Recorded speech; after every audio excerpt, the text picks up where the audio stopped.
لا إله إلا الله لا إله إلا الله لا إله إلا الله لا إله إلا الله.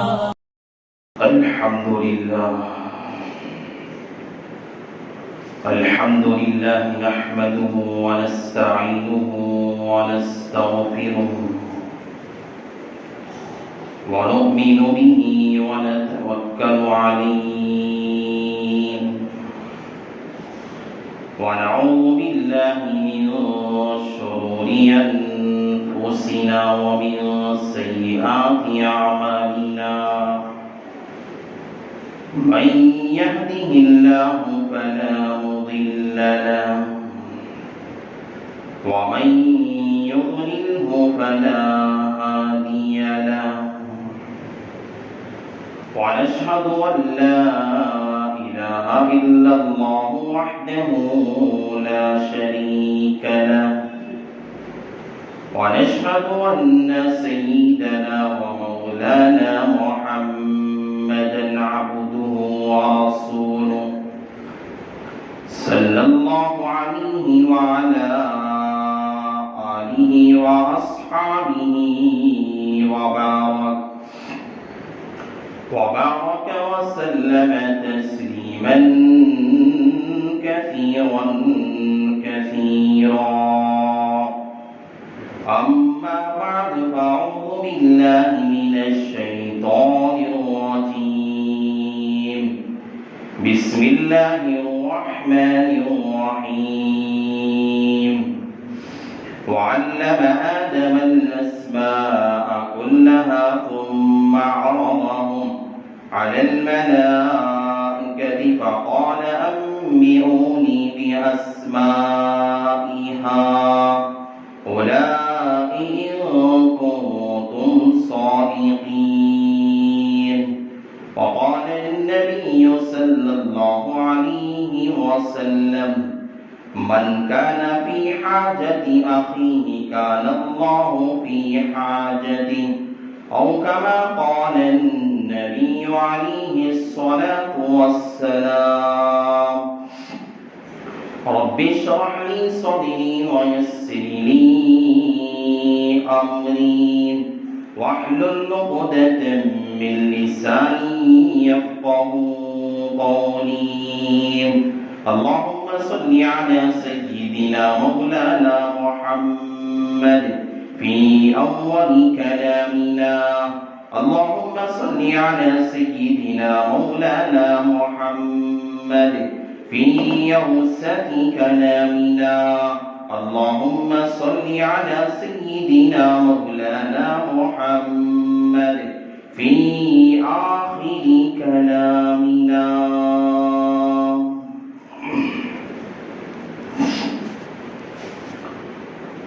معزز سامعین کرام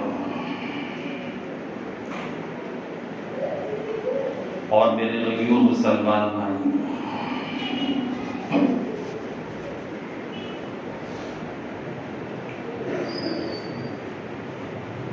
ہر دور میں جتنی ساری قومیں ہم سامنے اور جتنے دور دنیا میں گزرے ہیں،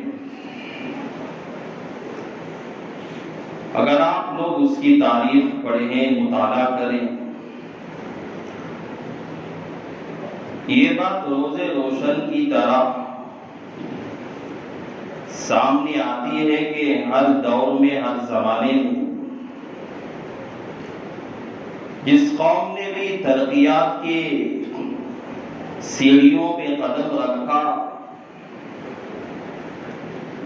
ہر وہ قوم جو اپنے یہاں اعلیٰ ترقیات سمجھا کرتی ہے، دنیا کی جو سی بھی برادری کیوں نہ ہو، ہندوستان میں ہو، بیرونی ممالک میں ہو، بہت ساری برادریاں ہیں، وہاں آپ اگر دیکھیں گے ہر برادری ایک دوسرے میں تفاوت اور فرق رکھا کرتی ہے۔ کسی برادری کا مرتبہ اونچا ہے تو کسی کا کم ہے، کسی قوم کا مرتبہ بلند ہے تو کسی کا کم ہے۔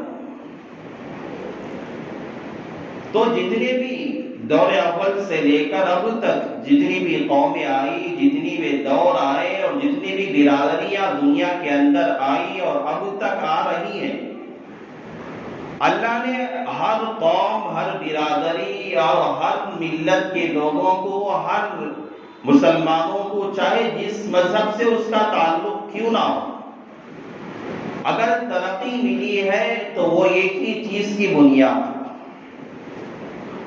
وہ چیز اللہ نے کہا وَعَلَّمَ آدَمَ الْأَسْمَاءَ كُلَّهَا۔ اللہ نے اسی کا تذکرہ اللہ نے قرآن پاک میں سورہ بقرہ میں اللہ نے اس کا تذکرہ فرمایا۔ ابھی اللہ نے انسان کو بنایا نہیں تھا، ابھی انسان نہیں بنے تھے، بس جد امجد حضرت آدم علیہ نبینا علیہ الصلوۃ والسلام جو سب سے پہلے انسان اور نبی اور رسول ہیں، اللہ تعالیٰ نے سب سے پہلے حضرت آدم علیہ نبینا علیہ الصلوۃ والسلام کو پیدا کیا، اور اللہ نے انسان سے پہلے جو مخلوقات اللہ کی تھی، جسے اللہ فرشتے متبرک اتّبع السما، حدیث میں آتا ہے اللہ کے فرشتے آسمان پہ اتنے زیادہ ہیں، لگتا ایسا ہے کہ ابھی آسمان ٹوٹ کے گرنے والا۔ اتّبع السما، کوئی جگہ ایک ذرے کے برابر، ایک حصہ چوتھائی حصے کے برابر آسمان پہ جگہ اتنی خالی نہیں ہے کہ جس میں فرشتہ نہ بیٹھا ہوا ہو، فرشتہ نہ کھڑا ہو، ہر جگہ آسمانوں پہ اللہ کے فرشتے ہیں۔ تو انسان کے بننے سے پہلے، اللہ نے انسان کی تخلیق سے پہلے اللہ نے فرشتوں کو پیدا کیا۔ جب اللہ نے فرشتوں سے کے بعد اللہ نے انسان کو جب اللہ نے پیدا کیا، اللہ نے حکم دیا فَاسْجُدُوا لِآدَمَ، تمام ملائکہ کے لیے حکم دیا کہ انسان ہے، بنی آدم ہے، جس کو میں نے مٹی سے پیدا کیا، اس کے سامنے سجدہ کر۔ فرشتے لا یعصون اللہ ما امرهم ویفعلون ما یؤمرون، فرشتے ایسی مخلوق ہے، اللہ کہتا ہے لا یعصون اللہ ما امرهم، اگر وہ چاہ کر گناہ کرنا چاہے تو گناہ نہیں کر سکتے، چاہ کر کوئی اللہ کی نافرمانی کرنا چاہے، خود بخود جان بوجھتے ہوئے کوئی اللہ کو ناراض کرنے والا کام کرنا چاہے، لا یعصون اللہ ما امرهم وَيَفْعَلُونَ مَا يُؤْمَرُونَ، اللہ کہتا ہے جان بوجھ کر بھی یہ مخلوق ایسی ہے اللہ کی نافرمانی کر ہی نہیں سکتی۔ اللہ نے اسی مخلوق کے سامنے اللہ نے حکم دیا کہ فَسَجُدُوا آدَمَ، تمام ملائکہ تھے، فرشتے تھے، اللہ نے وہاں تمام ملائکہ سے، تمام اسی متبرک مخلوق سے جو گناہوں سے پاک، معصیات سے پاک، اللہ کی نافرمانی سے پاک، سیئات سے پاک ہیں، جو بڑے کبائر سے، اصاغیر سے، چھوٹے گناہوں سے، بڑے گناہوں سے، ہر طرح کی نافرمانیوں سے جو مخلوق پاک ہیں، اللہ تعالیٰ نے اس کے لیے حکم دیا کہ تم میرے اس انسان جس کو میں نے پیدا کیا، اس کے سامنے سجدہ کیا۔ ایک فرشتہ نے اللہ سے کہا اے باری تعالیٰ، ہم تو تیرے سامنے معصوم ہیں، اتنے ہم تو آپ کے سامنے برگزیدہ تیرے بندے ہیں، ہم ایسی مخلوق ہیں، ہم چاہ کر بھی گناہ نہیں کر سکتے، تو نے ایسے ان لوگوں کے اس کے سامنے اس کا مرتبہ اتنا کیوں بلند کیا؟ اللہ نے کہا اگر یہ وجہ جاننا چاہتے ہو تو میں تمہیں بتاتا ہوں کہ فلاں چیز کا علم ہے، فلاں اسما کا علم ہے، یہ اسما ہے، فلاں نام ہے، تم مجھے پڑھ کے بتا۔ سارے فرشتے تھے، گناہوں سے پاک، گناہوں سے معصوم تھے، اللہ کی متبرک مخلوق تھی، لیکن وہ اسما جو اللہ نے بتایا اور کہا انہوں نے پڑھ کے نہیں سمجھایا، پڑھ کے نہیں کہا۔ جب اللہ نے انہی کے سامنے حضرت انسان، حضرت آدم علیہ نبینا علیہ الصلوۃ والسلام سے جب اللہ نے کہا وَعَلَّمَ آدَمَ الْأَسْمَاءَ كُلَّهَا ثُمَّ عَرَضَهُمْ عَلَى الْمَلَائِكَةِ فَقَالَ أَنْبِئُونِي بِأَسْمَائِهَا، جب اللہ نے کہا تو حضرت آدم علیہ نبینا علیہ السلام نے اللہ نے جو حکم دیا وہ پڑھتے چلے گئے. وَأَسْمَا کَعِن، اللہ نے حضرت آدم کے قلب اطہر پر یعنی دل پر اللہ نے ڈالتے گیا، اللہ ڈالتا گیا، اور فرشتے جیسی مخلوق، متبرک مخلوق کے سامنے حضرت آدم اس کا تذکرہ وہ پڑھتے گئے، اس کا تذکرہ کرتے گئے. سارے فرشتے حیران ہو گئے اور اللہ نے کہا کہ یہی وجہ ہے کہ علم کی بدولت میں نے انسان کو سب سے اعلیٰ مقام اللہ میں نے عطا فرمایا ہے. جو تم ایسی مخلوق جو گناہوں سے پاک ہونے کے باوجود ایک مٹی سے بنائے ہوئے انسان کے سامنے سجدہ کرنا تمہارے لیے واجب ہو گیا. تو دنیا میں جو قومیں دنیا میں گزری ہیں، حضرت آدم سے لے کر اب تک جتنی بھی قومیں، جتنی برادریاں گزری ہیں، ہر برادری کی ترقی، ہر قوم کی ترقی، اور ہر زمانے میں جو عروج پایا، جو ترقی کے درجات پہ چلے، ترقی کے درجات پہ جو گامزن ہوئے، جو قوم اعلیٰ درجات پہ پہنچی، اور جو قوم اپنی یہاں حکومت کے ڈنکے بجانے والے ہوئی، اور جو قومیں اپنے یہاں 800 سال تک حکومت کرنے والے، ہزاروں سال تک دنیا میں حکومت کرنے والے، وہ دور بھی دنیا کے اندر آئے جو پوری دنیا پہ حکومت کرنے والے بادشاہ گزرے، آدھی دنیا پہ حکومت کرنے والے بادشاہ گزرے، جو ایسے ایسے بادشاہ گزرے دنیا میں یہاں بیٹھ کے کہا کرتے تھے کہ یہ فلاں میری چیٹی ہے، فلاں سمندر میں لے جا کے ڈال دینا، اور کہنا کہ میرے فلاں تیرے اس زمین پہ رہنے والا فلاں بادشاہ کا حکم ہے. دریائیں جس کی باتیں مانا کرتی تھی، اور سمندر جس کی باتیں مانا کیا کرتا تھا، پانی جس کے حکم پہ چلا کرتا تھا، اور جو جنگل کے جانور جس کی باتیں مانا کرتے تھے. یہ وہ دور تھا جب دنیا کے اندر، انسانوں کے اندر علم کا زمانہ تھا، ترقیات کا دور تھا، اور لوگ عروج کے منازل پہ چڑھ رہے تھے، قدم رکھا کرتے تھے. میں آپ لوگوں کو سمجھانے کے لیے اللہ کے نبی علیہ السلام نے جو اپنے صحابہ کو تعلیم دی ہے، وہ تعلیم بس ایک ہی نہج پہ اللہ کے نبی نے نہیں دی ہے. اللہ کے نبی علیہ السلام نے جیسے ضرورت ہوتی گئی، جو وقت ہوتا گیا، جیسا تقاضا ہوتا گیا دنیا کے اندر، اللہ کے نبی اپنے چہیتے صحابہ کو وہ تربیت کرتے رہے، وہ تعلیم دیتے رہے، وہ انہیں سمجھاتے گئے. اللہ کے نبی علیہ السلام کا ایک وہ دور بھی تھا جب اللہ کے نبی علیہ السلام کے ہاتھ پہ ابھی لوگوں نے اسلام قبول نہیں کیا تھا، ابھی مکہ کا دور تھا، جہالت کا دور تھا، کیونکہ جاہل لوگ تھے، لوگ قدر نہیں کیا کرتے تھے، لوگ معمولی حقیر سمجھا کرتے تھے. اللہ کے نبی علیہ السلام کے ہاتھ پر بیعت کرنے کے بعد، ایمان لانے کے بعد، جب مکہ سے مدینہ المنورہ گئے، وہاں اللہ کے نبی علیہ السلام جو صحابہ کو مکہ ہی میں دین کی تعلیم دیتے تھے، قرآن سکھاتے تھے، نماز کے احکامات سکھاتے تھے، جو روزے کے احکامات سکھاتے تھے، خیرات کے صدقات کے احکامات بتلایا کرتے تھے. ایک وقت یہ تھا، میں آپ کو آج سمجھانا یہ چاہتا ہوں، دین کا بس حصہ نماز تک محدود نہیں ہے، دین کا بس حصہ صدقات تک محدود نہیں ہے، دین کا بس حصہ خیرات تک محدود نہیں ہے، دین کا بس حصہ مساجد تک محدود نہیں ہے، دین کا یہ بس حصہ مراکز تک محدود نہیں ہے، دین کا یہ بس حصہ مدارس اور مکاتب تک، خانقاہ و دینی شعبہ جات تک محدود نہیں ہے. اللہ کے نبی علیہ السلام نے سمجھایا، امت کے لیے، قوم کے لیے اور ملت کے لیے جیسی جیسی ضرورت پڑتی جائے گی، لوگوں کے لیے ان طریقوں کو استعمال کرنا، جائز طریقے پہ، جائز نہج پہ اور جائز طریقے پہ استعمال کرنا مسلمانوں کے لیے مستحسن ضروری ہو جاتا ہے. اللہ کے نبی علیہ السلام مدینہ میں تھے، ایک قبیلہ تھا بنو تمیم نامی قبیلہ. اس زمانے کے اندر شعر اور شاعری کا دور تھا. بنو تمیم کے لوگ شعر اور شاعری بہت زیادہ بولا کرتے تھے. کسی قوم کی ہجو کرنی ہوتی، بچوں سے گزرا، کسی قوم کی ہجو کرنی ہوتی، لوگ شعر شاعری کے اندر، میری طرف توجہ آپ لوگ، شعر شاعری کے اندر ایک دوسرے کی ہجو کرتے، عزت نکالا کرتے. اللہ کے نبی علیہ السلام کے لیے ایک مرتبہ بنی تمیم کے لوگ اللہ کے نبی کے یہاں آئے. اللہ کے نبی علیہ السلام سے بنو تمیم کے قبیلے کے لوگوں نے کہا یا رسول اللہ اخرج، اے اللہ کے رسول تم اپنے کمرے سے باہر نکلو. اللہ کے نبی باہر آئے.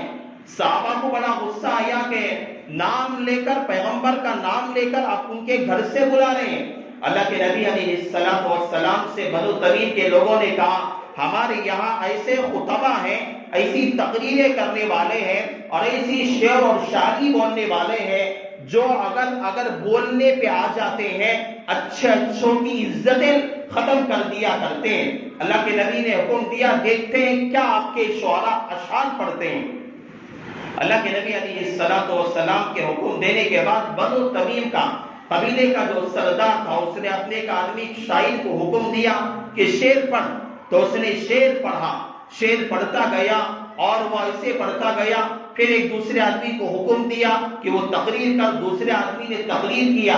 اللہ کے نبی علیہ السلام نے کہا لوگ سمجھتے یہ ہے جہاں دشمن سامنے والا جیسی چال چلتا ہے، اللہ کے نبی علیہ السلام کی شان میں بنو تمیم کے شعراء نے گستاخی کے الفاظ گستاخیانہ استعمال کیے اور کہا کہ محمد فلاں تھا آبا و اجداد کے دین سے ہٹا کر لوگوں کو اپنے نئے دین پہ لا لیا. پیغمبر کی شان میں گستاخی ہو رہی تھی، دین کی ہجو کر رہے تھے، دین کی بدتمیزی کر رہے تھے.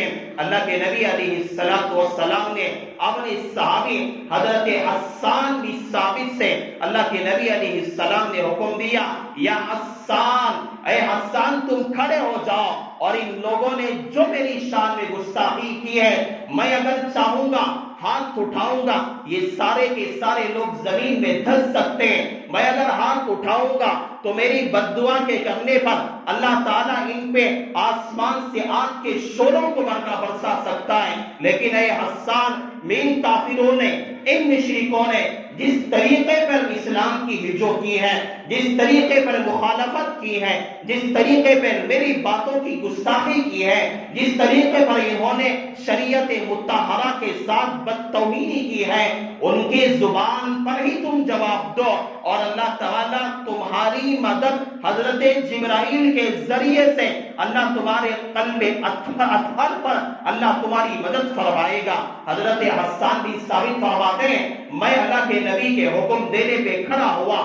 بڑے بڑے شعراء تھے، بڑے بڑی تقریر کرنے والے لوگ تھے، بڑے بڑے ادیب تھے، اپنے زمانے کے بڑے ادیب کہلانے والے، بڑا علم رکھنے والے، بڑی سمجھداری رکھنے والے.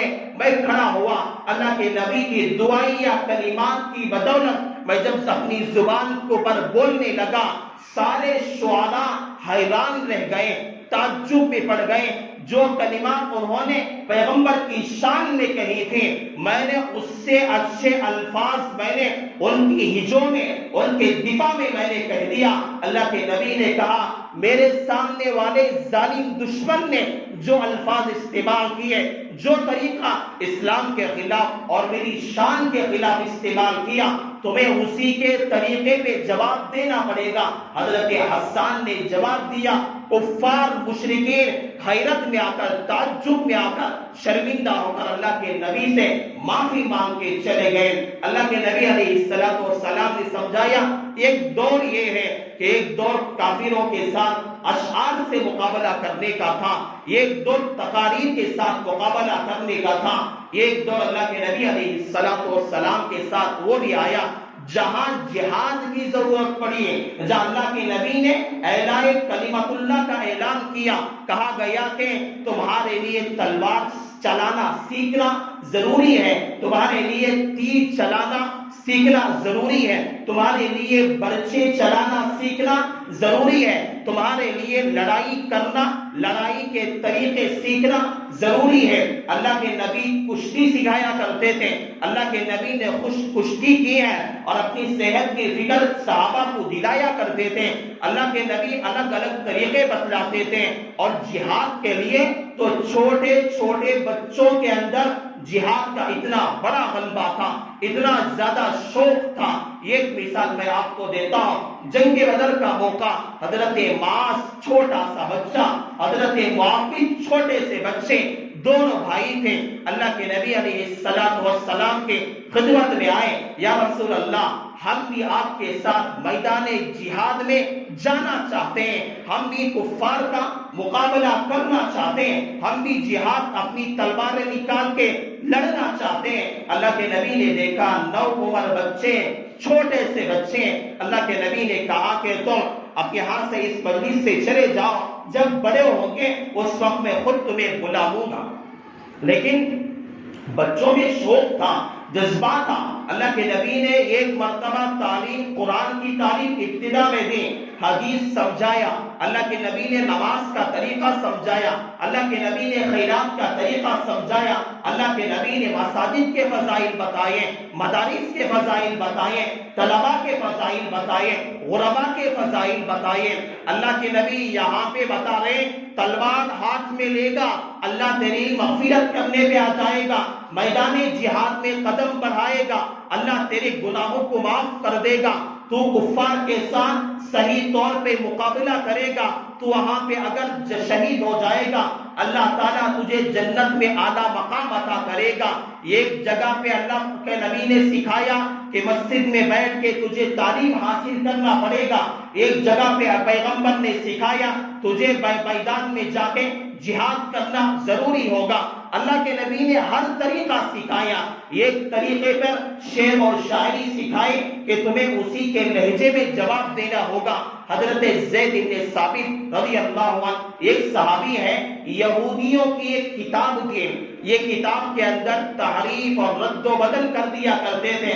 اللہ کے نبی علیہ السلام نے حضرت زید بن ثابت کو حکم دیا کہ یہودیوں کی زبان ہے، عبرانی زبان ہے، تو اسے سیکھ لیا کرو، کہیں ایسا نہ ہو کہ یہ اپنی زبان ہم لوگوں کو نہ جاننے کی وجہ سے ہمارے دین کو کوئی نقصان نہ پہنچا دے. میں آپ کو آج بتانا یہ چاہتا ہوں، معاذ اور معاویہ دو چھوٹے سے بچے میدان بدر کے اندر. حضرت عبد الرحمن بن عوف رضی اللہ عنہ فرماتے ہیں میرے دائیں اور بائیں دو چھوٹے سے بچے تھے. میں نے دیکھا معصوم دو چھوٹے سے بچے ہیں. میرے دل میں خیال آیا کاش میرے دونوں بازو میں کوئی بچہ بہادر نوجوان ہوتا تو کتنا اچھا ہوتا. فوراً ایک بچے نے کہا کہ یہاں اللہ کے نبی کو گالیاں دینے والا ابو جہل کون ہے؟ دوسرے نے کہا اگر وہ مجھے نظر آ جائے گا میں اس کا سر قلم کر دوں گا. حضرت عبد الرحمن بن عوف کہتے ہیں، صحابی رسول کہتے ہیں مجھے تعجب ہوا، جو چھوٹے سے بچے معصوم بچے ہیں لیکن ان کے اندر ایسا غلبہ ہے. میں اچانک دیکھا کہ ابو جہل کا گزر میدان پہ سے ہوا. میں نے ان چھوٹے بچوں کو کہا وہیں جو راج گزر رہا ہے وہیں ابو جہل ہے. دو چھوٹے سے بچے اس ابو جہل دشمنان رسول پہ لڑ کے اور اس کا سر قلم کر دیا، اسے قتل کر دیا، اس کی جان ختم کر دی. حضرت عبد الرحمن بن عوف کہتے ہیں چھوٹے معصوم سے بچوں کے اندر اللہ کے نبی نے ایسا شوق پیدا کیا تھا جو اسلام کے خلاف آواز اٹھانے والا، مسلمانوں کو ختم کرنے والے کے لیے چھوٹے معصوم بچوں نے بڑے سے بڑے کافر کا سر قلم کر دیا. میں آج اس مجلس کے اندر میں آج مسلمانوں کو اور ہمارے نوجوان بچوں کو جو پب جی کے اندر لگے ہوئے ہیں، آج موبائل کی دنیا میں گم ہو چکے ہیں، جو موبائل کی دنیا میں دیوانے ہو چکے ہیں، میرے بھائی یاد رکھو اللہ کے نبی نے طریقہ سکھایا. ایک دور اللہ کے نبی نے شعر اور شاعری بول کر کافروں کا مقابلہ کیا. ایک دور آیا اللہ کے نبی نے تقریر کا مقابلہ کر کے کافروں کو شکست عطا فرمائی. ایک دور وہ بھی آیا اللہ کے نبی علیہ السلام نے تلوار ہاتھ میں لے کر اللہ کے نبی نے کافروں کا مقابلہ کیا. آج دنیا کے اندر آج ہندوستان کا جو ماحول ہے، آج ہم کہتے ہیں 800 سال ہم نے حکومت کی ہے، مسلمانوں نے حکومت کی ہے. میرے بھائی ہندوستان آزاد ہو کر 70 سال سے زائد ہو گئے، میں آپ اگر تاریخ پڑھیں گے آپ کو بات معلوم ہوگی، جب ہندوستان آزاد ہوا، ہندوستان کے آزادی کے وقت میں پوری ہندوستان کے اندر سب سے زیادہ برادریاں مسلمان کی تھی، کسی غیر مسلموں کی نہیں تھی، سکھوں کی نہیں تھی، بدھسٹ لوگوں کی نہیں تھی، مسلمانوں کی حکومتیں تھیں، کئی نواب کی حکومت تھے، فلاں نواب کی حکومت تھے، وہاں کسی سردار کی حکومت تھے، وہاں کسی مسلمان ذمہ دار کی حکومت تھی، پورے ہندوستان کے اندر سب سے زیادہ تعداد اور کثیر عہدے پر فائز ہونے والے مسلمان تھے۔ ہندوستان کے آزاد ہو کر 70 سال ہو گئے، ہمارے مسلمان لیڈران کی آج کرسیاں کہاں چلی گئی، آج ان کے عہدے کہاں چلے گئے، آج ان کی کرسیاں کہاں ختم ہو گئی، آج ان کے چرچے کہاں چلے گئے۔ میرے بھائی، دنیا کے اندر جب بھی اس قوم نے بھی علم کا دامن تھام کے رکھا، اللہ نے اسے ترقی عطا فرمائی تھی۔ ایک تو الگ علم قرآن و حدیث کا ہے، اللہ اسے دنیا اور آخرت میں اس کے درجات بلند کرے گا، لیکن جو ماحول چل رہا ہے یہ ماحول سامنے والا دشمن، سامنے والا ظالم اور سامنے والا لوگوں کو ستانے والا، آج سامنے والا جو ظالم ہے یہ ظالم علم کی بنیاد پہ، یہ ترقیات کے درجات پہ ہے۔ آج ہم پہ ظلم ہو رہا ہے، اس وجہ سے ہے کہ ہمارے پاس علم نہیں ہے، ہمارے پاس آج بڑے بڑے ڈگریاں لینے والے مسلمان نہیں ہیں۔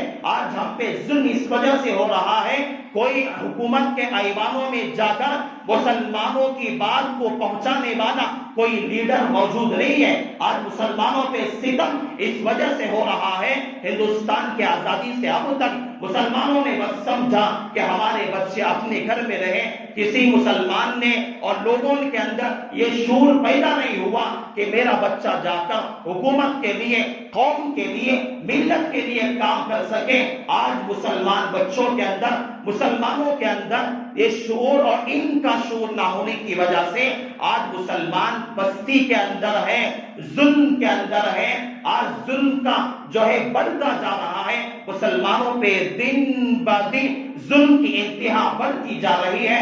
وجہ یہ ہے کہ اگر آج حکومت کی کرسیوں پہ اگر آج مسلمان ہوتے، اگر آج حکومت کے دفتروں پہ بیٹھنے والے اگر ہمارے مسلمان لڑکے ہوتے، آج تو مسلمان ایسے ظلم اور ستم کی زندگی گزارنے والا نہ بنتا۔ یہ اس لیے میں آپ کہہ رہا ہوں، ہمارے ڈسٹرکٹ کی بات ہے، تقریباً 5 سال سے زائد ہو گئے، ابھی جو ذمہ دار ایک کمیٹی بنائے، کل کا ہفتے کے دن 10 بجے سے لے کر 12 بجے تک یا تقریباً 1 بجے تک انہوں نے ایک پروگرام رکھا ہے ہمارے اس بچوں کے لیے، جو بچے SSLC سے لے کر ڈگری تک پڑھ رہے ہیں، اور ان کے لیے بعض بچوں کے پاس ذرائع اور وسائل نہیں ہوتے، کسی کے پاس پیسوں کا مسئلہ ہے، کسی کے پاس جو ہے ذرائع اور کس طرح سے آگے پڑھنا چاہیے طریقہ معلوم نہیں ہے، نہج معلوم نہیں ہے۔